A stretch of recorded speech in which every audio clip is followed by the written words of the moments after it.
अल्हम्दुलिल्लाहि वकफ़ा वस्सलातु वस्सलामु अला इबादिहिल्लज़ीना इस्तफ़ा अम्मा बाद फ़अऊज़ु बिल्लाहि मिनश शैतानिर रजीम बिस्मिल्लाहिर रहमानिर रहीम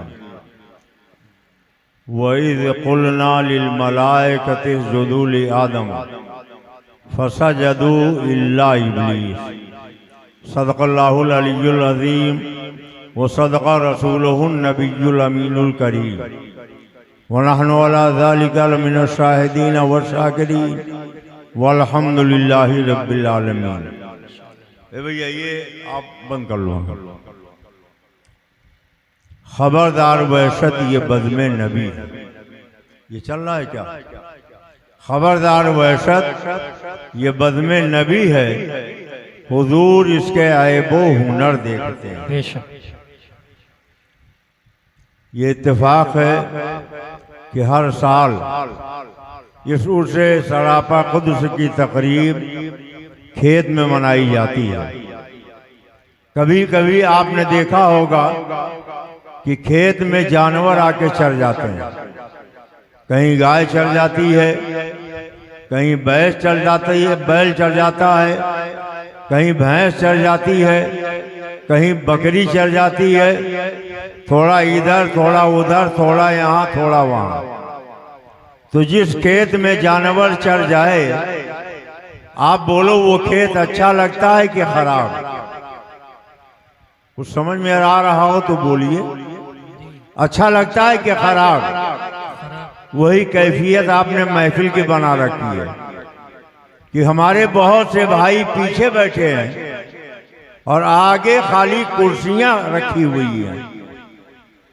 ये कुर्सियां आपके लिए बिछाई गई। आप अगर ये खतरा महसूस कर रहे हो कि आगे बैठ जाएंगे तो चंदा मांगने लगेंगे, तो ऐसी कोई बात नहीं। आपसे चंदे का कोई सवाल नहीं किया जाएगा।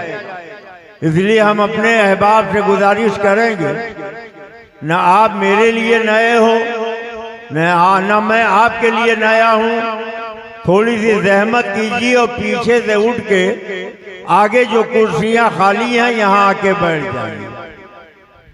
देखिए एक आदमी उठा, दो चार कौड़ उठा लो भैया। हाँ जाइए, आप चले जाइए, बुला के ले आइए। आ जाओ भैया, आगे आके बैठो, कोई चंदे का सवाल नहीं होगा। आ जाइए और पीछे वाले आगे आ जाएं। हर साल माशाअल्लाह इस उर्स की तकरीब में नए नए उलमा बुलाए जाते हैं। आज भी ईमान अफरोज रूह परवर तकरीर करने वाले और इसको इरफान में डूबी हुई नात पढ़ने वाले नए मेहमानों को बुलाया गया है। अभी आपने दारुल वारसिया के शेखुल हदीस हजरत अल्लामा मौलाना मुफ्ती शेर मोहम्मद साहब एक इस्लाही गुफ्तगू समाअत फरमाई। संभल जो हमारे उत्तर प्रदेश का बहुत हसास कस्बा है, वहां से एक बिल्कुल नौजवान जिंदा दिल खतीब आए हैं और बाहर से शोराए नाद भी जलवा कर हैं। इंशाअल्लाह आप सुनेंगे, ईमान ताज़ा होगा, अकीदा निकलेगा, रूह में तवानाई आएगी। थोड़ी देर के लिए मैं आपके खिदमत में हाजिर हूँ। आप दुआ फरमाएं, अल्लाह ताला हमें हक बोलने, हक सुनने और हक पर अमल करने की तौफीक अता फरमाए। जरा बुलंद आवाज से आमीन कह दीजिए। अभी ये कुर्सियां खाली पड़ी, आ जाइए, कुछ लोग और आके बैठ जाइए ताकि महफिल में निखार आ जाए। ए बेटा, आप लोग कहाँ भागे जा रहे हैं? आए थे खाली तमाशा देखने के लिए? तुम्हें काली घटा का भी नहीं पहचानना आता। नशेमन से धुआं उठता है, तुम कहते हो सावन है। आज हमारा क्या हाल हो गया? हम किस मंजिल से गुजर रहे हैं? क्या कैफियत हो गई है? मगर इतना ठोकरें लगने के बाद भी हमें होश नहीं आ रहा। न सब लोगे तो मिट जाओगे हिंदी मुसलमानों, न सब लोगे तो मिट जाओगे हिंदी मुसलमानों, तुम्हारी दास्तां तक भी न होगी दास्तानों में।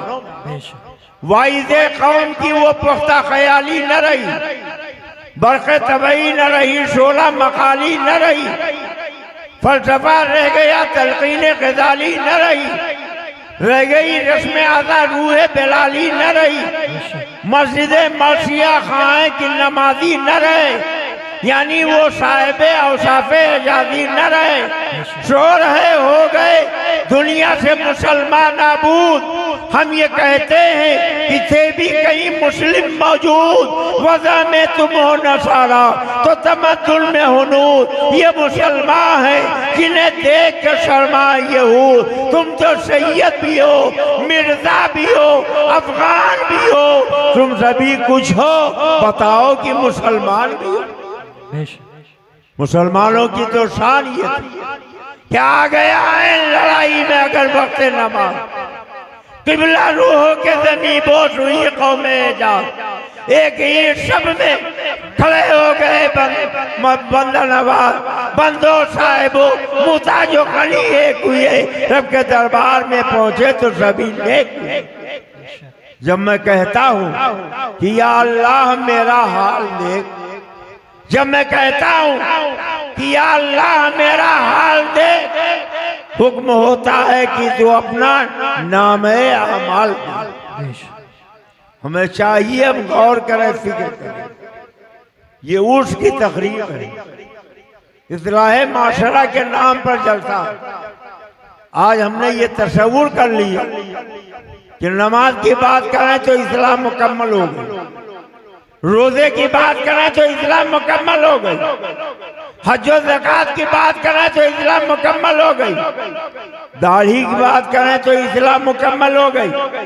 मगर सुन लो, नमाज अच्छी, रोजा अच्छा, हज अच्छा, ज़कात अच्छी, नमाज अच्छी, रोजा अच्छा, हज अच्छा, ज़कात अच्छी, मगर मैं बावजूद इसके मुसलमान हो नहीं सकता, न जब तक मैं मिटूं मैं ख्वाजे बतहा की अज़मत पर कसम अल्लाह की कामिल मुसलमान हो नहीं सकता। मदीने वाले आका से सच्ची मोहब्बत होना जरूरी है, और अगर मदीने वाले का सच्चा इश्क नहीं, सच्ची मोहब्बत नहीं, तो न नमाज काम आएगी, न रोजा काम आएगा, न हज काम आएगा, न ज़कात काम आएगा। मैंने आयते करीमा पढ़ी, आप इजाजत दे तो कुछ उस सिलसिले में अर्ज कर दें। बोलिए इजाजत है? दुरूद पाक पढ़ लीजिए। अल्लाहुम्मा सल्ली अला सय्यदना व नबीना मौलाना मुहम्मद मादिल जूदी वल करम व अला आलिहि व सल्लम सलातो व सलामन अलैका या रसूल अल्लाह। अल्लाह कुरान में फरमाता, वइज़ क़ुलना लिल मलाइकति इसजुदू लि आदम। अल्लाह कहता है जब हमने फरिश्तों से कहा उसजुदू लि आदम, आदम के लिए सजदा करो, फसजदू, सबने सजदा कर लिया, इल्ला इब्लीस, इब्लीस के अलावा। अल्लाह ने कहा आदम के लिए सजदा करो, सबने सजदा कर लिया सिवाय इब्लीस। क्या इब्लीस सजदे का मुनकिर?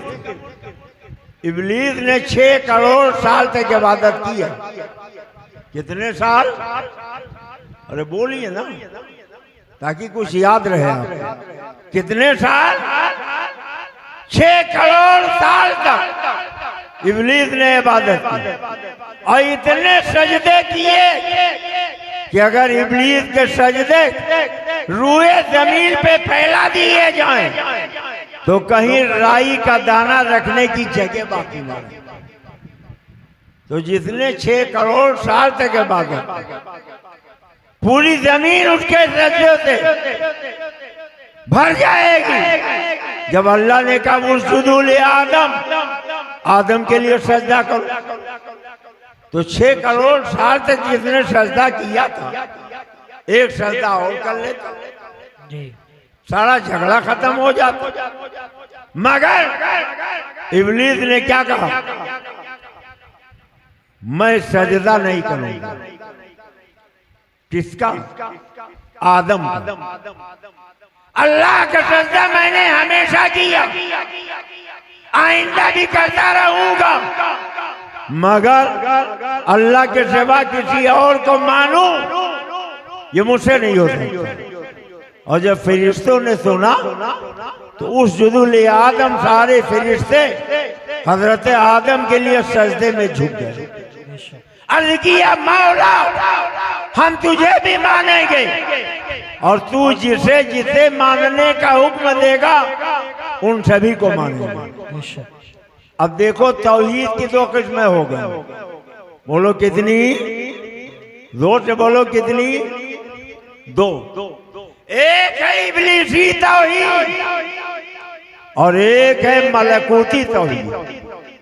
इब्लीसी तौहीद ये कि सिर्फ अल्लाह को माना जाए, अल्लाह के सिवा किसी को न माना जाए। और मलकूती तौहीद ये है कि अल्लाह को भी माना जाए और अल्लाह जिसे जिसे मानने का हुक्म दे उन सभी को माना जाए, उन सभी को माना जाए। अच्छा ये बताइए, आप नमाज पढ़ते हैं? कितने लोग पढ़ते हैं? हाथ उठाइए। अरे 360 वाली तो पढ़ ही लेते हैं, ईद बकरीद जुमा भी पढ़ लेते हैं। पूरा हाथ उठाइए। मौला ताला इस उससे पाक की बरकतों से सारे मुसलमानों को नमाजी बना दे। और जोर से कह दो आमीन। सब मिल के कह दो आमीन। नमाज कितने वक्त की आप पढ़ते हो? कितने वक्त की? 5 वक्त। और नमाज में हर रकत में सूरे फातिहा पढ़ना वाजिब। बेशक। क्या है? अगर सूरे फातिहा न पढ़ो तो नमाज मुकम्मल होगी? बोलो मुकम्मल होगी? कुछ लोग कहते हैं भाई ऐसे मौलाना को बुलाइए जो इस्लाही बात करे, रद्द वाली बात ना करे। ये रद्द करने बैठ जाते हैं, अच्छा नहीं लगता। अरे आप कलमा पढ़ते हो? बोलो पढ़ते हो कि नहीं पढ़ते? कलमा कितना है ये भी नहीं जानते? कितना है? 5। एक भाई ने हाथ उठाया। कितना है? 5। बोलो जोर से, कितना है? 5। 5वें कलमे का नाम बताओ। है किसी को मालूम? पहला कलमा तो याद रहता है, दूसरा तीसरा भी याद रहता, कुछ लोगों को चौथा भी याद रहता, मगर 5वें कलमा का नाम क्या है आप बताओ? नहीं मालूम? 5वें कलमे का नाम है रद्दे कुफ्र। क्या नाम है? बोलिए, जबान से बोलिए ताकि याद हो जाए। क्या नाम है? रद्दे कुफ्र। गोया कलमा बता रहा कि रद्दे कुफ्र जरूरी है, इसलिए कलमा ही मुकम्मल रद्दे कुफ्र के नाम पे बना दिया गया।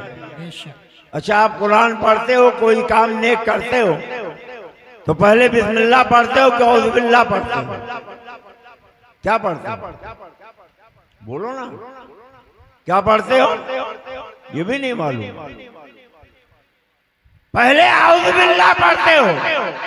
अल्लाह की पनाह मांगता हूं मैं शैतान मरदूद से। हम अगर उठ गए इस महफिल में शैतान कह दे, मरदूद कह दे तो कुछ लोगों के पेशानी पर शिकन पड़ जाती है। क्या जरूरत है रुदौली से मौलवी को बुलाने की? वो जब आता है झगड़े वाली बात करता है, जब आता है इख्तलाफ की बात करता है। अरे किसी सीधे साधे मौलाना को बुलाते जो इख्तलाफ और झगड़े की बात न करते। अब देखो बैठते ही इतने खबीर कहना शुरू कर दिया, मरदूद कहना शुरू कर दिया। तो अब देखो इस्लाम क्या कह रहा, बिस्मिल्लाहिर्रहमानिर्रहीम पढ़कर अल्लाह को रहमान और रहीम बाद में कहना, पहले औज़ु बिल्लाहि मिनश शैतानिर रजीम कहो, अल्लाह की पनाह मांगता हूँ मैं शैतान मरदूद से। गोया खुदा की मर्जी और मनशा ये है कि पहले मेरे नबी के दुश्मन को शैतान कहो, मरदूद कहो, रजीम कहो, उसके बाद मुझको रहमान और रहीम कहो, मैं तुम्हारा रहमान और रहीम कहना कबूल। एक बात और बताइए, कलमा आपको याद है? अरे तीसरा नहीं याद है, चौथा नहीं याद है, पांचवा नहीं याद है, तो पहला तो याद ही होगा। पढ़ के सुनाइए, क्या है पहला कलमा? पहला कलमा तो सुनाइए ना, बोलिए ना। शर्मा रहे, शर्मा रहे। अरे ऐसा कलमा है कि जिसका जवाब पूरी दुनिया में नहीं। आप पढ़ते हो ला इलाहा इल्लल्लाह, नहीं है कोई माबूद मगर अल्लाह। क्या कहा आपने? नहीं है कोई माबूद मगर अल्लाह और मोहम्मद अल्लाह के रसूल है।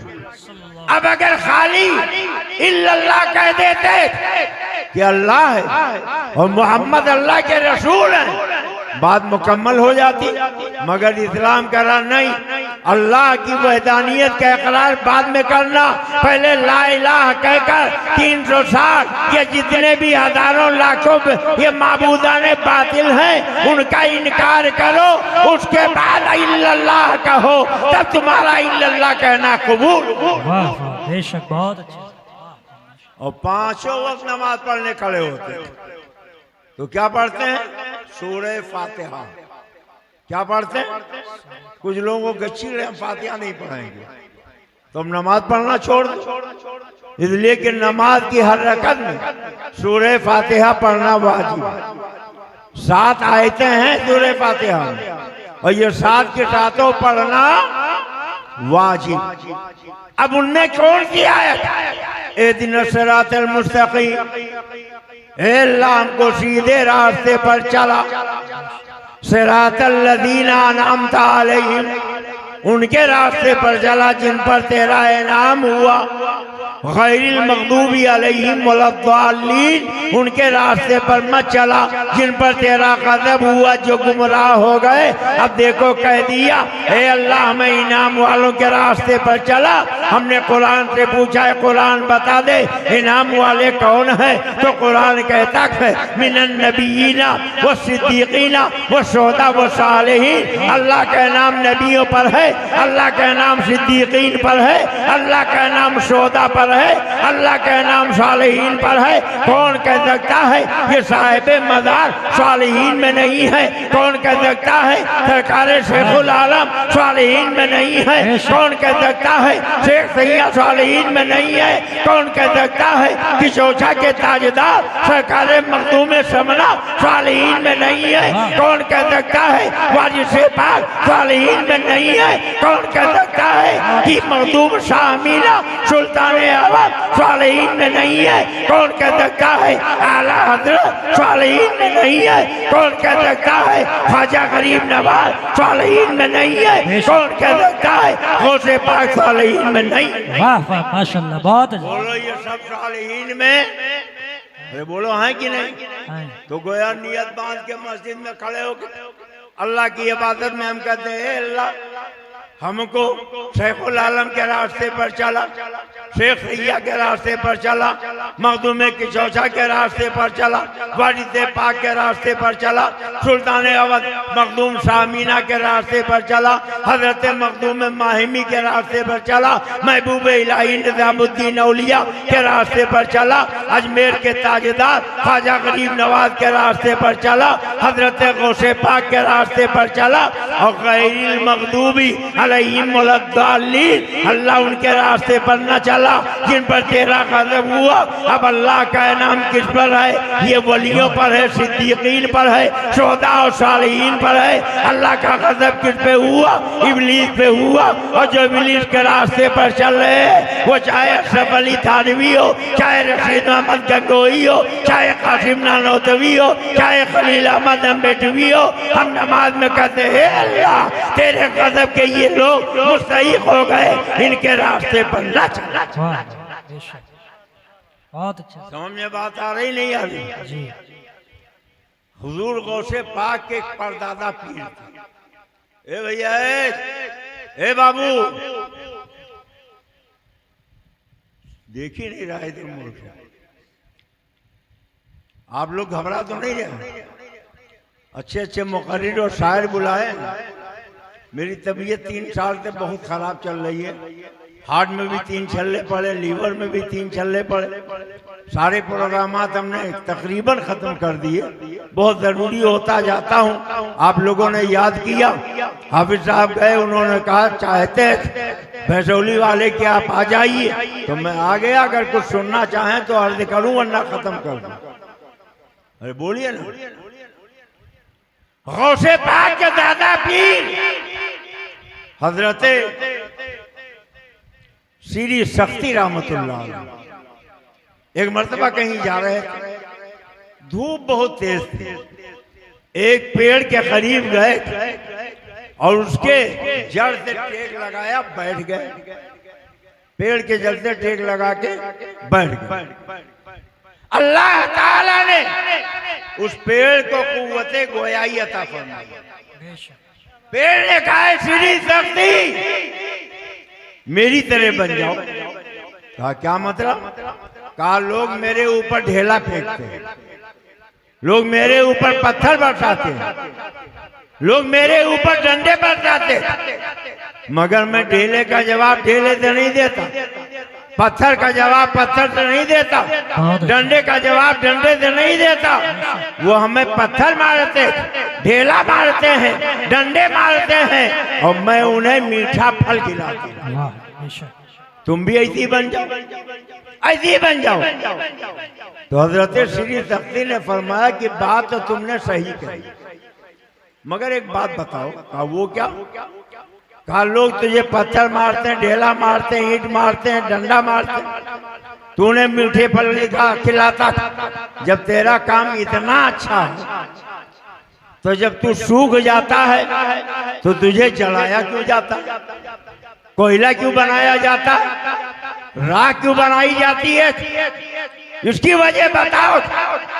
तो उस पेड़ ने कहा कि मेरे अंदर, बस मोहब्बत से आप लोग सुन लीजिए, वही बहुत, मेरे अंदर एक कमी। कहा वो कमी क्या है? कहा कमी ये है कि मेरा अपना कोई ठिकाना नहीं। जैसे हवा चलती है वैसे मैं चलता रहता हूँ, दाएं बाएं आगे पीछे। बेटा पैसा दो न दो, मगर ये कड़ा ना पहना करो, ये सब नहीं पहनना चाहिए। बस इधर बैठो, आगे बैठो, आगे बैठो ना तुम लोग।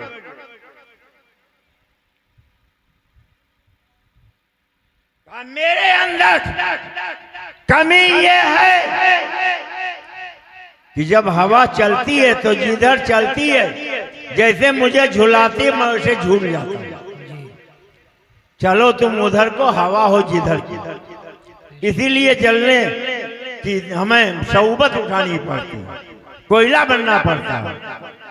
हजरत श्री शक्ति जा रहे हैं बगदाद की जामे मस्जिद में नमाज पढ़ने। देखा एक शराबी शराब के नशे में धुत पड़ा। अल्लाह अल्लाह अल्लाह कह रहा, उठा के बैठाया, कुल्ली कराई, मुंह धुलाया और फिर मस्जिद पहुंच गया। देखा पीछे पीछे नहा धो के वो शराबी भी मस्जिद में पहुंच गया। हजरत श्री शक्ति ने कहा मौला ये तो शराबी था, नमाजी कैसे बन गया? जवाब मिला है श्री शक्ति तुम्हारी गैरत को गवारा ना हुआ ये नापाक मुंह से मेरा पाक नाम ले तो मेरी मोहब्बत को गवारा न हुआ कि जिसका मुंह तुमने पाक कर दिया है दोबारा नापाक हो। तुमने मेरी मोहब्बत में इसका दिल पाक किया है, मैंने तुम्हारी मोहब्बत में इसका मुंह पाक कर दिया, इसका दिल पाक कर दिया। बहुत हजरत श्री शक्ति ने वो शराबी से कहा, मियाँ तुम तो शराबी थे, नमाजी कैसे बन गए? तो उसने मुस्कुरा के कहा, हुजूर वाला जब मेरे परवरदिगार ने आपको सब कुछ बता दिया तब आप मुझसे क्यों पूछ रहे? क्या बात, बहुत कितना करीम है वो मौला। अभी तौबा किया, एक वली खुदा में जो राज़ नियाज हो रहा वो पता चला।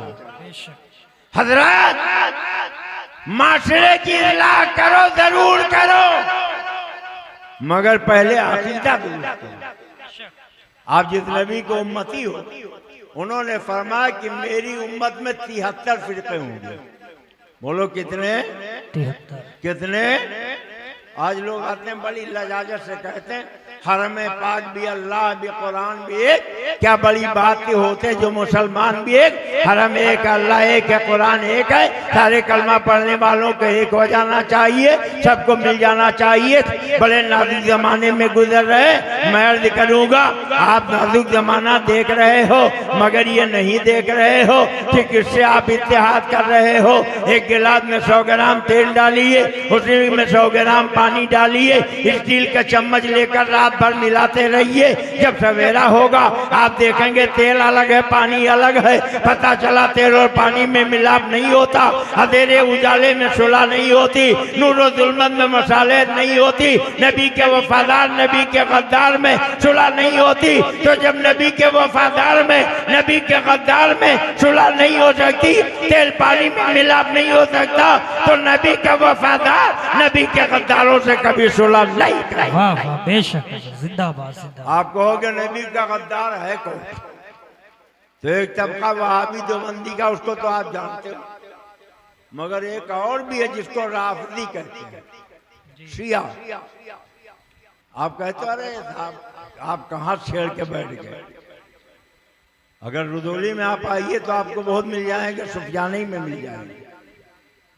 शिया तबका राफदी आया, एक कहने लगा ये बताइए हजरत फातिमा ज्यादा अफजल है या हजरत आयशा? मैंने कहा तराजू लेकर तुम्हें तौलने की जिम्मेदारी किसने दी? दोनों से अकीदत रखो, दोनों का अदब करो, दोनों का एहतराम करो। कहा नहीं आज तो आप बता ही दीजिए दोनों में कौन अफजल? मैंने कहा ये बताओ हजरत फातिमा किसकी बेटी है? कहा रसूल खुदा। मैंने कहा हजरत आयशा किसकी बेटी है? कहा सिद्दीक अकबर की। मैंने कहा ये बताओ सिद्दीक अकबर बड़े हैं कि रसूल खुदा? कहा रसूल खुदा। मैंने कहा आप बताओ रसूल की बेटी ज्यादा अफजल होगी कि सिद्दीक अकबर की? कहने लगे यही तो हम भी कहते हैं, हजरत फातिमा सबसे ज्यादा अफजल है। मैंने कहा मगर ठहर जाओ, एक बात और बताओ हजरत फातिमा किसकी बीवी है? कहा हजरत अली। हजरत आयशा किसकी बीवी है? कहा सैयदुल अंबिया की। हमने कहा भी ये बताओ हजरत अली ज्यादा अफजल हैं कि सैयदुल अंबिया ज्यादा अफजल हैं? कहा नहीं अंबिया ज्यादा अफजल हैं। मैंने कहा मुझे बताओ कि नबी की बीवी नबी जब सबसे अफजल है तो उनसे फातिमा अफजल कैसे हो सकती है? ऐसा डंक मारते हैं कि आपको पता ही ना चले। एक बदबख्त आया कहने लगा काफिर है जो हसनैन का मातम नहीं करते। क्या कहा? काफिर है जो हसनैन का मातम नहीं करते। हमने कहा सुन ले, काफिर है जो मुनकिर हो हयाते शोहदा का। काफिर है जो मुनकिर हो हयाते शोहदा का। हम जिंदे जावेद का मातम नहीं। वाह बेशक, हम जिंदे जावेद का मातम नहीं करते। जानते हो इनका अकीदा कितना खतरनाक है?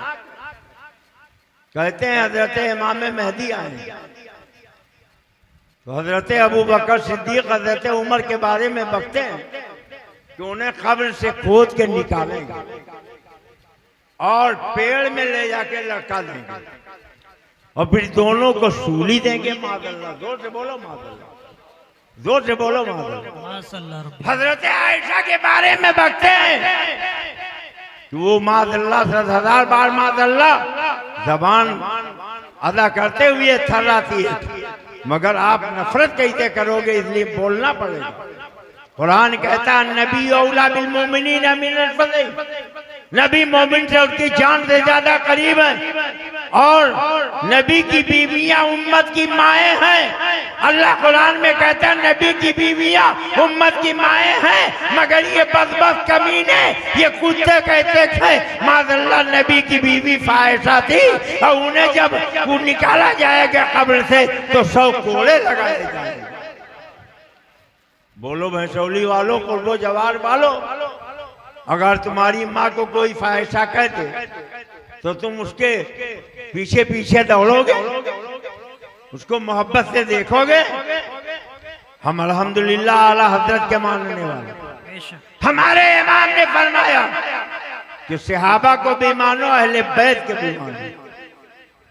एक दिन मदीना तैयबा की बाजार में हजरत अबू बकर सिद्दीक खड़े, हजरत अली पहुंच गए तो हजरत अबू बकर सिद्दीक टकरी बांध कर उन्हें देखने लगे। हजरत अली ने पूछा कि अबू बकर क्या देख रहे? कहा मुझे अल्लाह के रसूल ने बताया है कि अली का चेहरा देखना इबादत है, अली का चेहरा देखना इबादत है।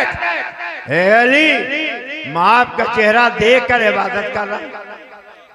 और सुनो, सरकार ने ये भी फरमाया कि जन्नत में वही जाएगा जिसे अली जन्नत का परवाना देंगे, बेशक जिसको अली परवाना ना देंगे वो जन्नत में नहीं जा सकता। तो हजरत अली मुस्कुराए, कहने लगे हे अबू बकर, मुझसे भी एक हदीस सुन लो। तो वो क्या? कहा मेरे आका ने मुझसे कहा था अली, जन्नत का परवाना उसी को देना जिसके दिल में मेरे सिद्दीक की मोहब्बत हो, और जो मेरे सिद्दीक पे तबर्रा बके, उनकी तौहीन करे, उसको जन्नत का परवाना देना ही नहीं। अभी मुफ्ती साहब से आपने सुना हजरत सिद्दीक अकबर ने क्या कहा, तारीख खुलफा उठा के देख। जब इंतकाल की घड़ियां करीब आई तो हजरत अबू बकर सिद्दीक ने कहा अली, मुझे उन्हीं हाथों से नहलाना जिस हाथों से मेरे सरकार को नहलाया। अली, मुझे उसी तख्ते पर लेटाना जिसपे मेरे आका को लेटाया था। और अली, मुझे उतने ही कफन पहनाना जितने मेरे आका को पहनाया था। और अली, जब मेरा जनाजा तैयार हो जाए तो उसी कंधे पे उठाना जिस पे रसूल खुदा को उठाया। और अली, मेरा जनाजा ले जाकर नबी के मजार के सामने लेटा देना और मेरे आका से कहना या रसूल अल्लाह, या आपका यारे गार अबू बकर है, इंतकाल के बाद आपके पहलू में दफन होने की इजाजत चाहता है। अगर रोज़े अतहर का दरवाजा खुद ब खुद खुल जाए, इजाजत की आवाज आ जाए तो वहाँ दफन कर देना। अगर दरवाजा ना खुले, इजाजत की आवाज ना आए तो वहाँ से मेरी लाश उठाना, मुसलमानों के आम कब्रिस्तान में ले जाके दफन कर देना। हजरत अली ने वसीयत पे अमल किया, नहलाया धुलाया, कफन पहनाया, कंधे पे उठाया, रसूल के रोज़े के सामने ले गए, लेटा दिया। या रसूल अल्लाह, या आपका यारे गार है, अबू बकर है, आपके पहलू में दफन होने की इजाजत चाहता है। कब्र अकबर का दरवाजा खुद ब खुद खुल गया। आवाज आई अदखुलुल हबीब अल हबीब, दोस्त को दोस्त के पास दाखिल कर दो, मैं उसका मुश्ताक। नारे तकबीर, नारे रिसालत, इस्लाहे माशरा कॉन्फ्रेंस। बहुत अच्छे हजरत, जिंदा। ऐसे सहाबा की मोहब्बतें थी और आज ये बदबख्त सहाबा की बारगाह में तबर्रा, इनके कलमे में तबर्रा, अजान में तबर्रा, अकामत में तबर्रा, नमाज में तबर्रा, कुरान पढ़ते हैं तब तबर्रा बकते हैं, रोजा रखते हैं तब तबर्रा का बकते हैं। तबर्रक मतलब जानते हो? हजरत सिद्दीक अकबर, हजरत उमर, हजरत अली को गालियां देते हैं। हजरत अली के बारे में कहते हैं खलीफतहु बिला फज़्ल, हजरत अबू बकर, हजरत उमर, हजरत उस्मान को ये गालियां पड़ी। कहते हैं पहले इनको तीनों को खलीफा होना चाहिए। हजरत अबू बकर, हजरत उमर, हजरत उस्मान, इन तीनों की खिलाफत तकरीबन 25 साल तक रही। कितने? 25। जोर से बोलिए कितने? हजरत मौला अली ने तीनों के हाथ पे हाथ दे के बैत की, तीनों के पीछे नमाज पढ़ी। हम मौला अली को भी मानते हैं, मौला अली के इमाम को भी मानते हैं, इसलिए कि मौला अली ने जिनके पीछे 25 साल तक नमाजें पढ़ी हैं उनको तुम मादल्ला काफिर जहन्नमी कहते हो। हम तुम्हारी बात को तस्लीम नहीं करते। अभी फिलिस्तीन का झगड़ा हुआ तो बहुत से लोगों के पैर डगमगा गए। कहा खमान खामनाई फिलिस्तीन के बच्चों के लिए लड़ रहा था। खुदा की कसम ये बच्चों के लिए नहीं लड़ रहे हैं। फिलिस्तीन के बच्चे हैं तो इराक के लाखों बच्चों को जिसे ईरान ने बुश को बुला के अपने यहाँ से रास्ता देके शहीद करवाया था, क्या वो बच्चे नहीं थे? क्या शाम में लाखों लोगों को मरवाया ये बच्चे नहीं थे? सद्दाम को फांसी दिलवाई ये खामनाई और ईरान के शिया थे, क्या वो नहीं थे? कैसी बात मानते हो? मर गया तो मरने के बाद दफन ही नहीं किया, कई हफ्ते रखे रहे। हमने कहा क्यों नहीं दफन करते हो? कहा हजरत इमाम हुसैन के रोजे के करीब हम दफन करना चाहते। हमने कहा क्यों?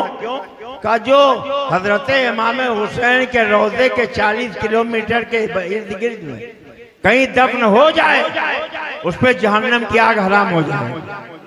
हमने कहा बदबख्त, हजरत इमाम हुसैन ज्यादा अफजल है या अल्लाह के रसूल? अल्लाह के रसूल।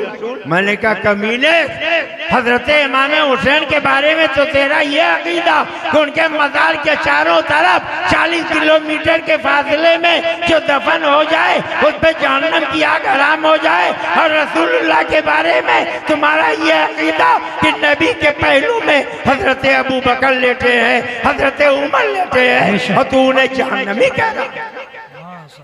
खुदा जब दीन लेता है तो अक्ल छीन लेता है।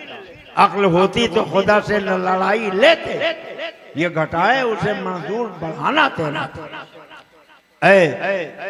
सरकार शेखुल आलम के दयार के रहने वालों, हक बोलो, हक सुनो, हक पर अमल करो।